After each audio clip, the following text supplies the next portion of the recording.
Nos acompaña Fernando Romero, presidente del Colegio de Economistas de Tarija, a quien le agradecemos la gentileza que esté esta mañana con nosotros. Primero le voy a hacer una pregunta, Fernando. No sé cómo está la situación del clima por allá, porque a partir de hoy entraba un frente frío y generalmente entran por Tarija. A ver, Fernando, arrancamos por ahí. ¿Cómo está? Buenos días. ¿Cómo estás? Buenos días, un gusto saludarte. Sí, evidentemente, aparte fui víctima del clima hostil que ha llegado, ha amanecido y continúa lloviendo menudamente en la capital tarijeña, lo cual no ha impedido que existan extensas filas que desde el día a la noche varios han dormido en sus vehículos esperando poder cargar algo de carburantes durante la jornada.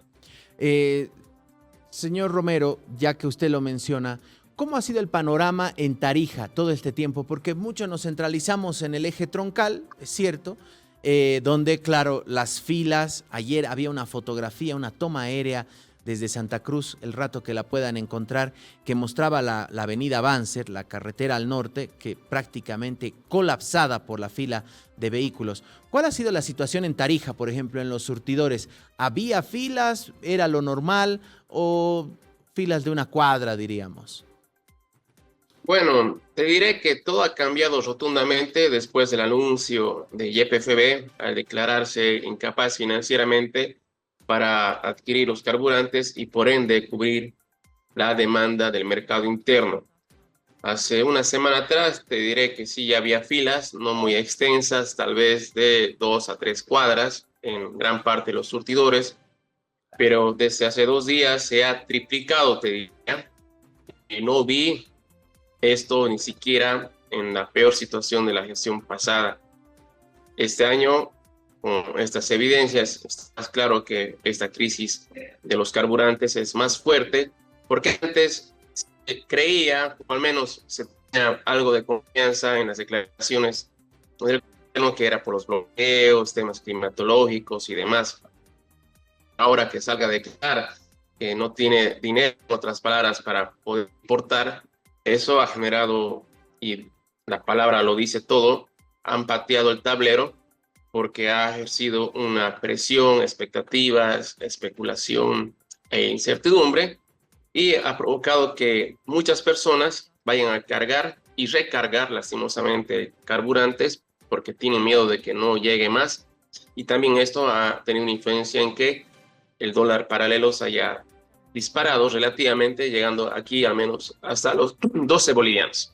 Bien, usted nos dice el anuncio del pasado lunes del presidente YPFB, el ministro de Hidrocarburos, encendieron las alarmas, ¿no? Causaron, usted mencionaba, el incremento del dólar paralelo, el que la gente corra a los surtidores, de repente a los supermercados, a abastecerse a los mercados.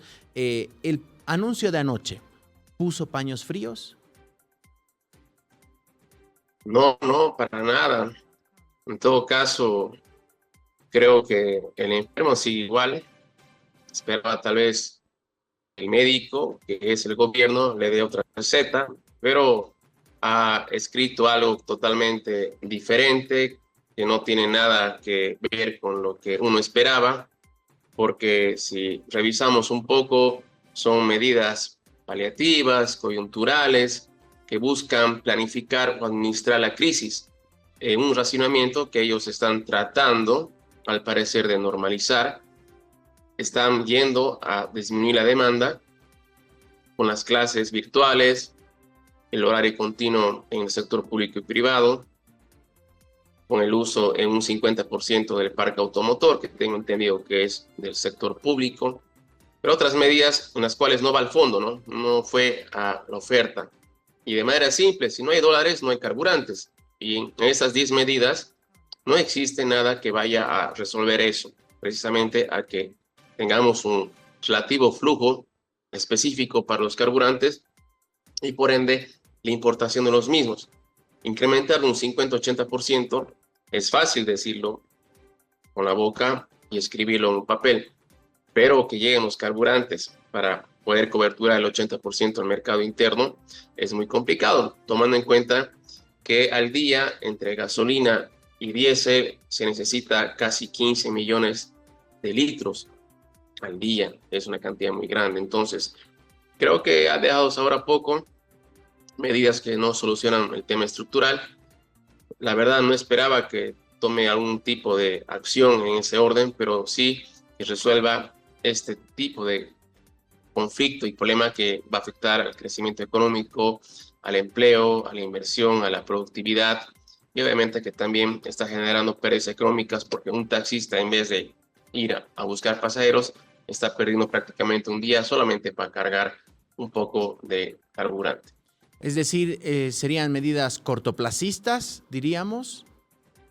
Muy cortoplacistas, buscando un oxígeno hasta las elecciones de 25 en agosto. Y hay algo que quiero aclarar y destacar, si es que se me permite. Sí, claro. Existe una polémica muy grande con los créditos externos, ¿no? Con los 1.667 que desde 2023 algunos y del 2024 no han sido aprobados y menos desembolsados. Tal vez no muchos se dieron cuenta, a mí me gusta analizar, pero el presidente nos ha dado una pequeña clase de economía, indicando de que los créditos que van a llegar, si son aprobados, van a servir para inversión pública, carreteras, tema de puentes, riego y demás, ¿no? Pero ha dicho algo interesante que para mí ha corroborado lo que en realidad ellos están diciendo. Necesitan los créditos para importar carburantes. Porque dijo claramente, el Banco Central va a recibir esos créditos en dólares y él mismo va a dar en bolivianos a través del TGN para el financiamiento de esos proyectos. ¿Qué quiere decir? Que en bolivianos, a través de mayor endeudamiento o posiblemente de mayor emisión monetaria, va a financiar esos proyectos. Pero ¿quién va a administrar los dólares? Es el Banco Central. ¿Qué hizo el Banco Central? De acuerdo a sus últimos informes de reservas internacionales, es gastar los mismos para pagar el servicio de deuda e importar. Y el mismo presidente lo dijo, eso se va a utilizar para importar. Entonces, sin darse cuenta, o tal vez en un lapsus, ha dado a entender que sí va a utilizar sus créditos para importar.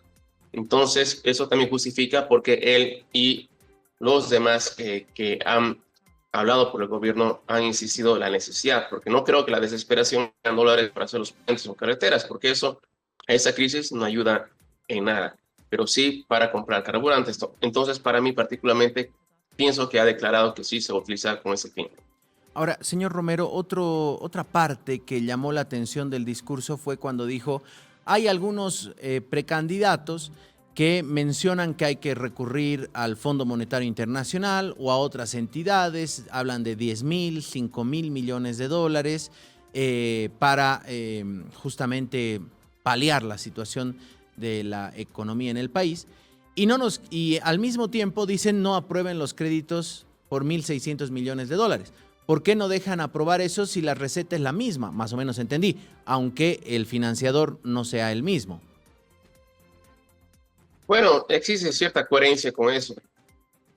Hay que ser realistas.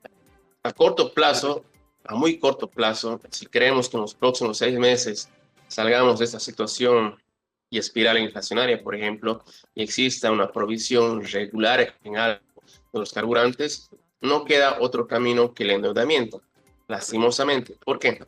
Si tú liberas plenamente, ya abres la tranca, como dice, de par en par para que cualquiera importe, va a ser muy difícil, porque ¿cuántas empresas en el país tienen los dólares suficientes para importar la logística, la infraestructura? Muy pocas.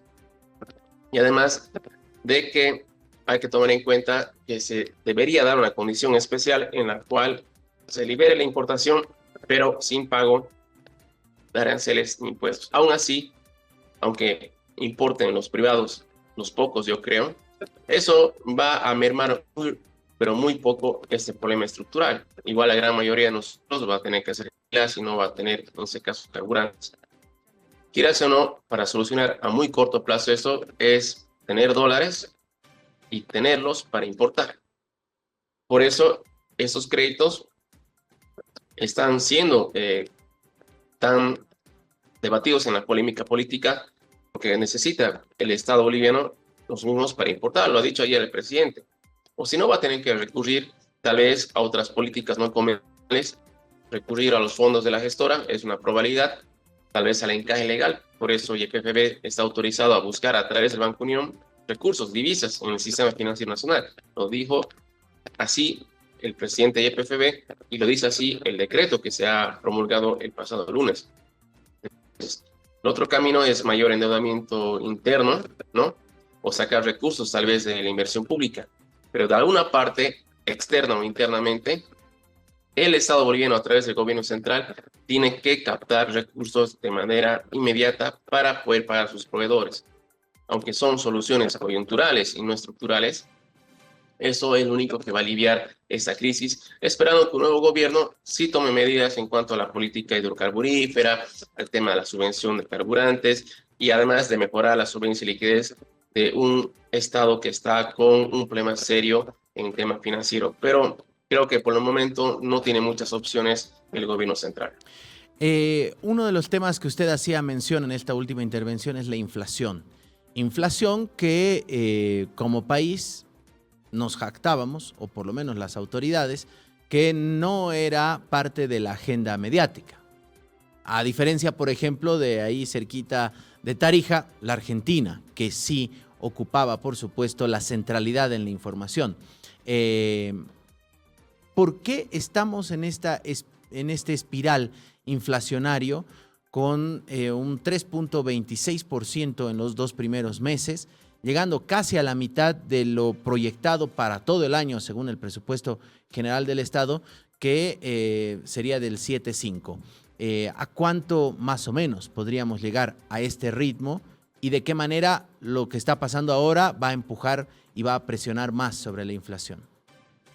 A ver, el gobierno lo sabe, no lo reconoce, no es un problema de liquidez temporal, es un problema serio de solvencia y liquidez que tiene el sector público, principalmente por 10 años y más de un déficit fiscal consecutivo creciente. La fórmula es simple, han caído los ingresos, pero los gastos estatales han subido.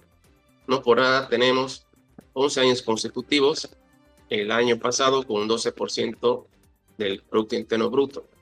Entonces, así para explicar en fácil, YPFB antes exportaba volúmenes muy grandes de gas natural a Brasil y la Argentina y existían commodities o precios internacionales de materias primas óptimos. Han generado solamente por la exportación casi 60.000 millones de dólares.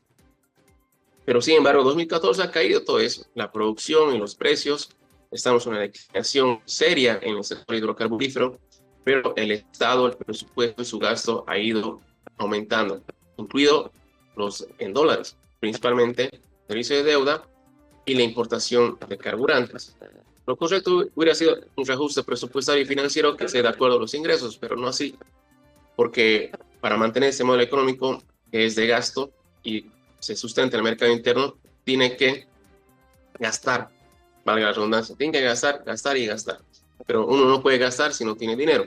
Entonces ha comenzado a endeudarse, ha comenzado a tocar sensiblemente las reservas internacionales. El último reporte indicaba 48 millones de dólares en líquido y luego pues a tener que inclusive vender las reservas de oro.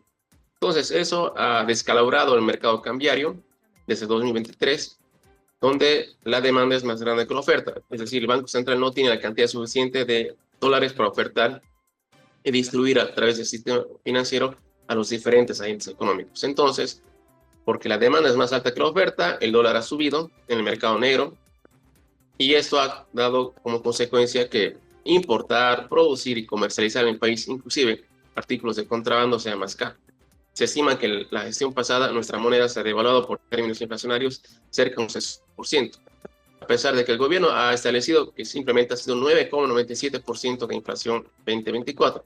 Sin embargo, con análisis hechos en los mercados, en las ferias, se estima que la inflación ha sido el doble, el triple inclusive. Tú bien has indicado, en 2 meses ya hemos llegado casi a la mitad de la inflación pronosticada o proyectada para esta gestión 2025.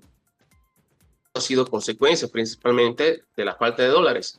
No es el contexto externo tanto, no es el factor político o la falta de créditos, pueden tener cierta influencia, pero aquí, mientras no haya dólares y existan dólares caros, y eso lo sumamos el tema de que ahora los carburantes van a faltar, y esto obviamente va a generar presión inflacionaria, podemos estar llegando entre un 15 a 25% del rango de inflación para esa gestión presente, la cual, por el tema político, y tú bien lo has indicado, tiene mucha injerencia, y eso ha evitado que también los candidatos que dicen que está mal aprobar créditos, por una parte igual están sustentando sus planes de gobierno en más créditos, ¿no? Entonces, creo que la política lastimosamente ha estado y va a estar todavía mucho más este año bajo la influencia de una economía que está reprimida y que hasta el momento no se han tomado decisiones muy claras. Ahora, el remedio puede resultar peor que la enfermedad, es decir, la salida, más allá de quien ocupe la silla presidencial a partir de noviembre, la salida va a ir por ejemplo, una política de shock, un ajuste. ¿Por dónde iría la salida a la actual situación económica del país? Bueno, depende también qué gobierno entre, ¿no? Si uno de izquierda o de derecha. El de izquierda va a tratar de mantener su modelo económico, la forma de administrar los recursos públicos, y va a continuar una línea la cual nos podría llevar a una situación mucho peor de la que estamos viviendo, salvo que haga un reajuste o refunde su modelo, pero dentro de la política y la ideología es muy difícil de hacer. Si entra un gobierno de derecha, pro mercado, de esos que están abiertos a los capitales e inversiones extranjeras, va a ser diferente, ¿no? Pienso yo que la segunda opción es endeudarse, porque ya estamos con casi el 85% de nuestro Producto Interno Bruto entre deuda interna y externa. Y tampoco digo, aunque la solución pareciese ser la única, endeudarse, eso tiene un costo social, porque te endeudas para gastar y no para invertir. Entonces afectas el crecimiento económico y también el hecho de poder mejorar la calidad de vida de tus habitantes, que de hecho pienso yo que van a haber más pobres después de estos 2 o 3 años de crisis que estamos viviendo intenso en el país. Pero sí, las medidas de shocks son necesarias, no se pueden eludir si quieres realmente salir de la crisis y mantener primeramente tu economía estable, pensando luego crecer. Una economía en la cual ya no debería basarse tanto en exportación de materias primas. Y sabemos de que el reajuste más fuerte tiene que ser en gasto público, un reajuste fiscal donde tendrá que evaluarse qué empresas estatales deben o no continuar. Puede incurrirse inclusive en el despido de funcionarios públicos. Eso es también alguna posibilidad real. Y obviamente que también hay que tocar temas delicados, ¿no? Que son una especie de tabú, como es el tipo de cambio, ¿no? Y también el tema de la subvención a los carburantes, que creo que es lo que más está dañando nuestra economía, porque alrededor del 30 o 40% inclusive de lo que se importa se va al contrabando, al uso o consumo en autos indocumentados y también para actividades ilícitas como la minería ilegal y el narcotráfico. Entonces, creo que eso hay que hacer, pero reitero, el endeudamiento que puede ser necesario si uno quiere estabilizarlo rápido, pero para no ser tan dependiente, creo que el cambio debe ser de adentro hacia afuera, ¿no? En lo económico, en lo político, en lo normativo, cambiarle a la ley de inversiones, la ley de carburos, ya hacer una nueva ley laboral, un régimen impositivo que sea moderno y activo. Entonces, hay varias cosas que hay que cambiar también en lo institucional, ¿no? Para hacer que nuestro país sea atractivo para las inversiones, más que de seguridad económica y jurídica. Si este país no lo ofrece, entonces los inversores públicos o privados de otras naciones van a ir a invertir a Chile, Uruguay, Paraguay, Brasil, pero no a Bolivia. Entonces yo creo que va a ser algo duro, traumático tal vez, con costos sociales elevados, inclusive en pobreza y desempleo, pero es necesario para salir de esa crisis y en una u otra palabra refundar el país, pero va a ser muy complicado y por eso pienso que el nuevo gobierno va a agarrar un hierro caliente donde lastimosamente va a tener que tomar medidas antipopulares. Usted, bueno, al igual que nosotros en los medios de comunicación y la población en general, ha escuchado las diferentes propuestas que van lanzando los precandidatos, casi como eslogans, porque aún no hay planes de gobierno como tal, o por lo menos no se han conocido.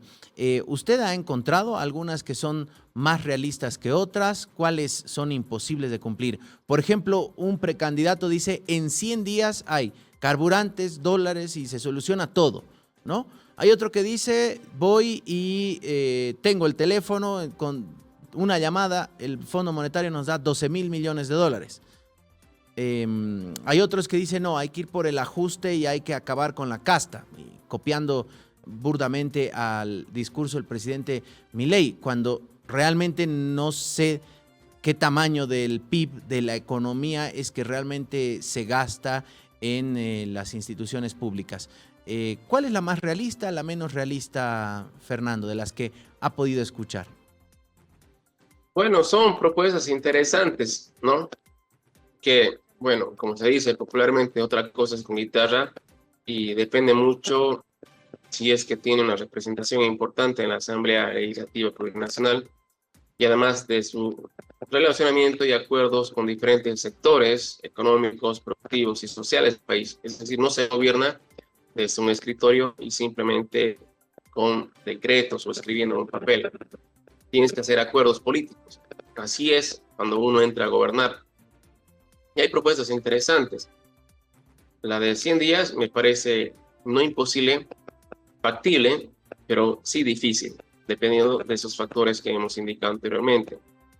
El tiempo de más o menos va a depender también en qué situación agarre el gobierno, ¿no? No digo que sea imposible, reitero, pero cualquier medida, inclusive prestarse o hacer un reajuste fiscal drástico, no va a ser fácil, ¿no?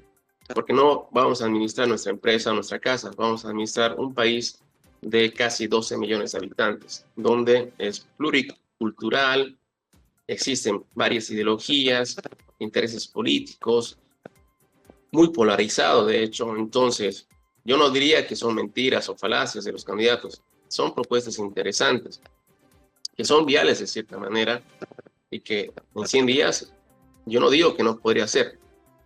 Es una propuesta buena, pero depende mucho por eso del contexto, ¿no? Si va a agarrar un país como está ahora, o va a agarrar un país mucho peor de lo que está ahora, ¿no?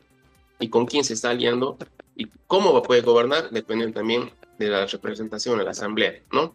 Porque no vaya a ser de que asuma cualquier gobierno y le pase lo que está sucediendo con Arce Catacora, que no tiene mayoría en la Asamblea y no lo aprueben nada. Entonces sería como un rey que reina pero no gobierna, ¿no? Entonces creo que todavía es tiempo y la gente no está tan preocupada, ¿no? Por las propuestas, porque son a futuro. Y los candidatos tampoco pueden hacer mucho ahora, ¿no? Aunque sería interesante que aporten, ¿no? Eso sería, creo que, algo, ¿no? Que no se preocupen del futuro, sino que los candidatos hagan algo ahora, ¿no? Para realmente apoyar al gobierno. Y creo que algunos tienen los recursos o los medios para poder colaborar, ¿no? Sería interesante que un candidato pueda traer carburantes, ¿no? O busque aliviar el tema de la presión inflacionaria, no sé. Pero hay que hacer algo hoy. ¿De qué nos preocupamos del futuro? Ni sabemos quién va a ser el presidente, porque la situación hoy es muy estresante y creo que es momento de actuar ahora y de ahí luego nos preocuparemos, ya una vez que sepamos quiénes son los candidatos en abril, de sus planes de gobierno. Pero primero hay que evitar que este barco se siga hundiendo. Fernando Romero, muchas gracias por haber estado con nosotros esta mañana. Nos quedamos con la parte final, ¿no? Hay que evitar que el barco se siga hundiendo. Lo vamos a estar convocando más adelante, una vez que sigamos o salgamos de este denominado bache, denominado por el gobierno, un bache, el tema de los hidrocarburos, y de ahí saltar a leer un poco las propuestas y ver qué tan realistas son las propuestas en temas económicos de los ya candidatos, imaginamos. Muchas gracias, Fernando Romero. Un abrazo hasta Tarija. Hola, Graciela, soy yo. Te mando un gran saludo. Y bueno, siempre con la esperanza de que vendrán días mejores. Un abrazo.